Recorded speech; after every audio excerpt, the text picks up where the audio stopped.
बेहदची परम महाशांती 2024, 2025, 26 भूत प्रेत आतंक करतील की त्यांचा अंत होईल, भविष्य कोण निश्चित करेल, हा जो बापूजींचा व्हिडिओ आहे त्याच्या भाग 2 मधील आपण आज एक पहिला भाग बघणार आहोत। त्याचे नाव आहे भूत प्रेत पिशाच यांच्यामधील अंतर आणि अवकाशात आणि चंद्रावर सुद्धा आत्मे राहतात का। बेहदची परम महाशांती बापूजींच्या मराठी यूट्यूब चॅनलमध्ये आपले सर्वांचे स्वागत आहे। इथे बेहदचे बापूजी आपल्याला समस्त विश्वातील जीवजंतू, मनुष्य, देवी देवता, भूत प्रेत, पिशाच यांची उत्पत्ती कशी होते हे त्यांच्या दिव्य दृष्टीने प्राप्त केलेल्या ज्ञान याच्याद्वारे ते आपल्याला प्रदान करत आहेत। बापूजी सांगतात की शिवपुरीमध्ये राहणाऱ्या शिवशक्तीला जर रचना करायची असेल तर ते एकरूप होतात। तो शिव आणि शक्ती दोघांनी एकरूप होऊन विष्णू यांची रचना केली आणि विष्णूने आपल्या नाभी शक्तीतून ब्रह्माची रचना केली। ब्रह्मदेवाने आपल्या संकल्पाने 7 परमपुरुष निर्माण केले तर हे 7 लोक वरती बनले गेले। या 7 परमपुरुषांनी आपल्या संकल्पाद्वारे अनेक रूप धारण केली। त्यातून परमपुरुषातून परमप्रकृतीचे सृजन झाले, ते 7 लोक बनले गेले। अशा प्रकारे हीच प्रक्रिया सूक्ष्म जगतामधील लोकांना आजही लागू पडते। आता अनंत भैयांचा प्रश्न, ही तर खूप उच्च पावरची गोष्ट होती ना, भूत प्रेतांमध्ये तर पावरच नाही, तर ते कशी काय निर्मिती करतील। यावर बापूजी उत्तर देतात, आपल्यासारखी सूक्ष्ममध्ये 3 तत्वांची सुद्धा पावर आहे।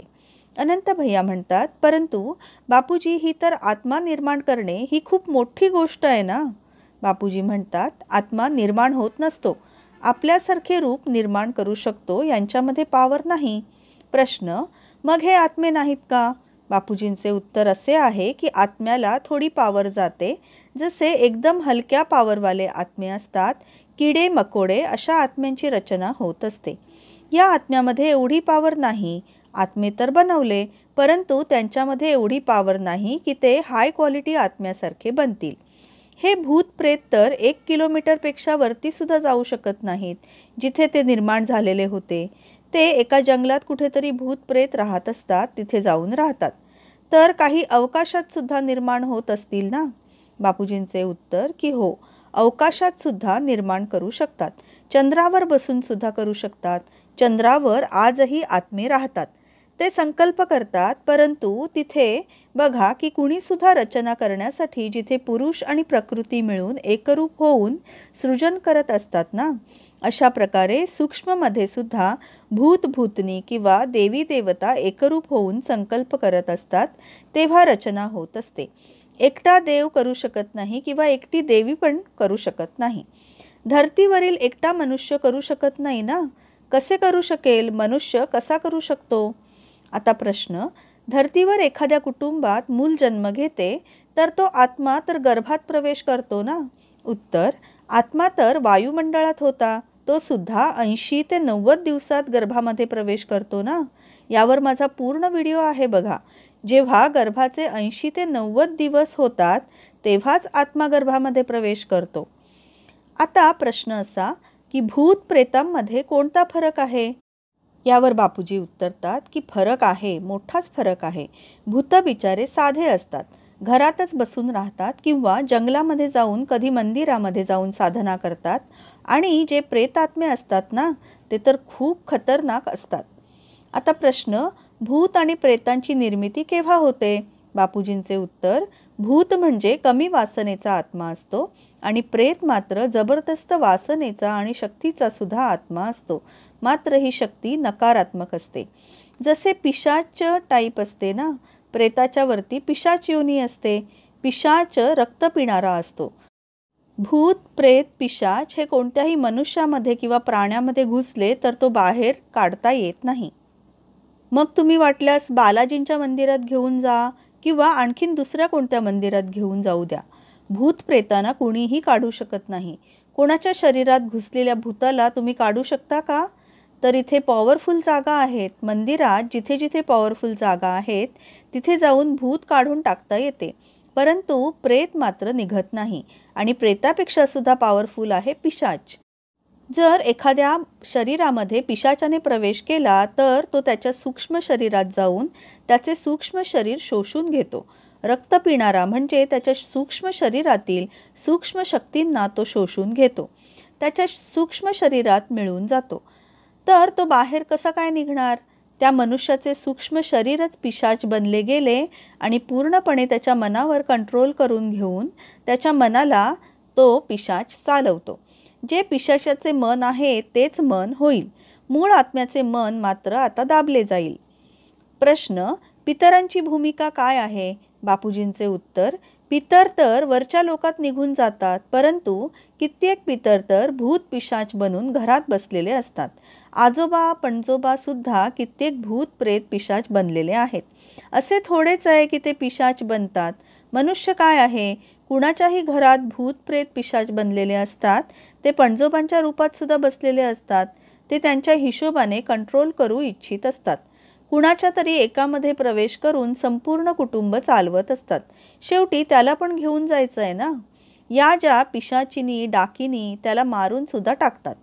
प्रेतामध्ये वासना खूप वाढत जातात. जे भूत बनलेले आहेत ना त्यांच्यामध्ये वासना खूप वाढल्या जातात आणि हळूहळू हे भूतच प्रेतामध्ये रूपांतरित होत असतात. त्यांनाच प्रेत म्हटले जाते. प्रश्न: भूत प्रेतांचे शुद्धीकरण कसे काय करता येईल? उत्तर: भूत प्रेत पिशाचाचे ज्ञान मिळाल्यावर कोणाचेही शुद्धीकरण होऊ शकते. 7 दिवसामध्ये मोक्षप्राप्ती होऊ शकते. धुंदुकारीच्या कथेत आपण ऐकले होते ना की त्याला 7 दिवसात मोक्ष मिळाला होता. हो, जिथे कुठे पण यज्ञ हवन होत असते, कोणतेही भूत प्रेत अगदी अंतःकरणापासून इच्छा करत असतील की मी या योनीमध्ये मायावी दुनियेमध्ये खूप थकून गेलो आहे. कधी कधी जे कथावाचन करणारे असतात ते भूत प्रेतांच्याकडूनच प्रेरणा घेऊन त्यांची कथा सांगत असतात. ते कथानकाबरोबर सेटअप करत असतात. महाभारत रामायणाची कथा ऐकतात आणि तात्पुरते त्यांचे मन शुद्ध होत असते, परंतु त्यांना वरती जाण्याचे पूर्ण ज्ञान नसते. पुढचा प्रश्न: तांत्रिकांचे लहान मुलांचे बळी देण्यामागची काय कारणं आहेत बापूजी? बापूजी उत्तर देतात की जे तांत्रिक असतात ते छोट्या मुलांचे काळीज खातात आणि त्यांना बळी देत असतात. बळी देण्याची प्रथा खूप जुनी पुराणी आहे. बापूजी पुढे म्हणतात की बघा, जो आत्मा असतो ज्या मुलांचा बळी देत असतात त्या मुलांच्या आत्म्यांना कोण खातो? ज्याला बळी दिला जातो तो त्या आत्म्याला खात असतो. म्हणजे मुलाच्या आत्म्याची पावर त्या आत्म्याला मिळते आणि हे जे साकारी मांस आहे ते मनुष्य खात असतात. यात असे 2 भाग आहेत, आत्मा आणि शरीर. बापूजी पुढे म्हणतात की सूक्ष्म शरीरात छोट्या मुलांचे सुद्धा शरीर असते. छोटी मुले सुद्धा असतात. यावर माझा एक व्हिडिओ आहे. सूक्ष्म जगतामध्ये सुद्धा छोटी मुले हळूहळू मोठी होतात. कधीकधी त्यांचा कल ज्ञान घेण्याकडे असतो, मात्र कधीकधी ते भूत सुद्धा बनतात.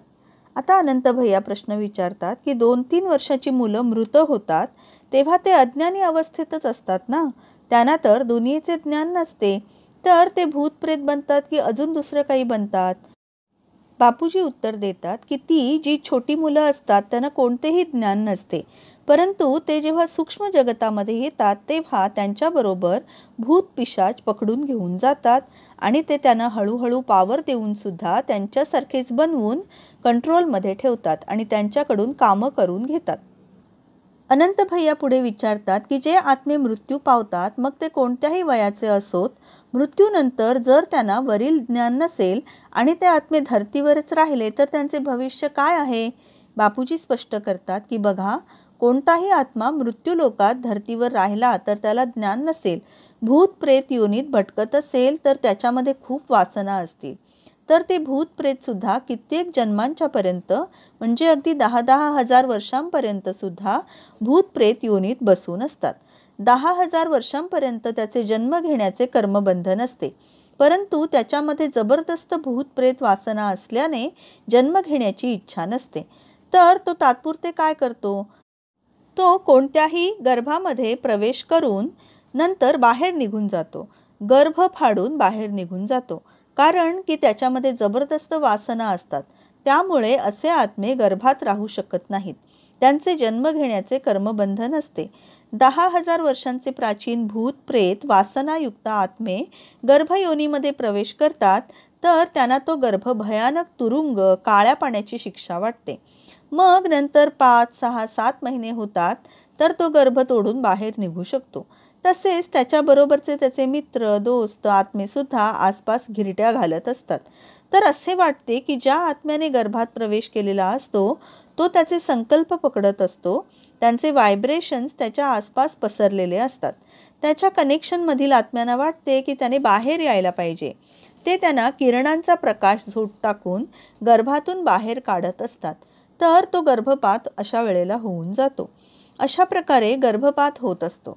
गर्भपात होण्याचे हे मुख्य कारण आहे कारण की गर्भातील आत्म्याची तिथे राहण्याची इच्छा नसते, म्हणून तो गर्भ फाडून बाहेर निघून येतो. किंवा सूक्ष्ममध्ये बाहेर कुणी पिशाच्यासारखे आत्मे, सूक्ष्ममधील भयंकर प्रेत, पिशाच आत्मे त्याच्या आसपास घिरट्या घालत असतात. ते सुद्धा रेज मारून त्या आत्म्याला बाहेर खेचून आणतात. म्हणूनच गर्भपात सुद्धा करून घेतात. हे गर्भपात होण्याचे मुख्य कारण आहे. एवढेच काय, पण हार्ट अटॅक आला असे जे म्हणतात, तर हार्ट अटॅक कसा येतो? त्याचे हार्ट एका सेकंदात कसे काय बंद होऊन जाते? रात्री झोपल्या झोपल्या झोपेतच मृत झाला तर असे म्हणतात. आत्ताच तर तो जेवण करून झोपला आणि मृत्यू झाला. कसे काय? कारण की सूक्ष्म जगतामधील 25, 50, 100, 200 आत्मे एकरूप होतात आणि एकरूप होऊन त्या आत्म्याला बाहेर खेचून घेतात. सूक्ष्म शरीराबरोबर त्याच्या आत्म्याला सुद्धा खेचून घेतात.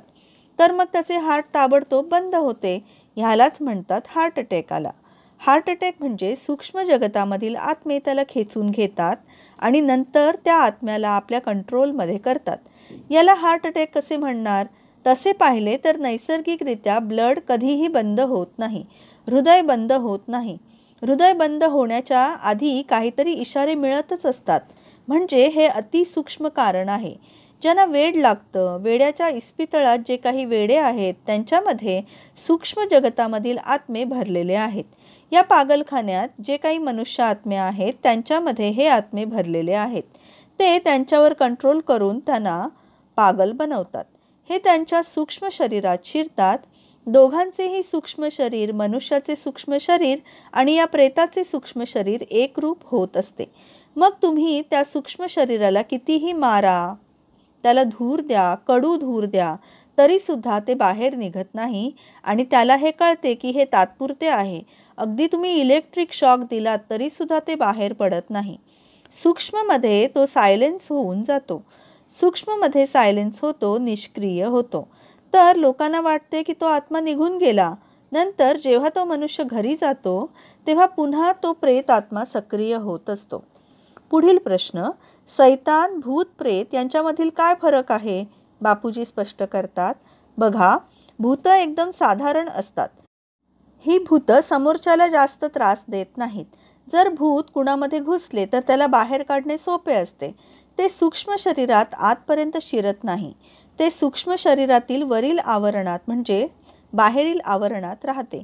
भूताच्या वरती प्रेत असते. जर प्रेत घुसले गेले तर सूक्ष्म शरीरातील दुसऱ्या लेयरमध्ये घुसते.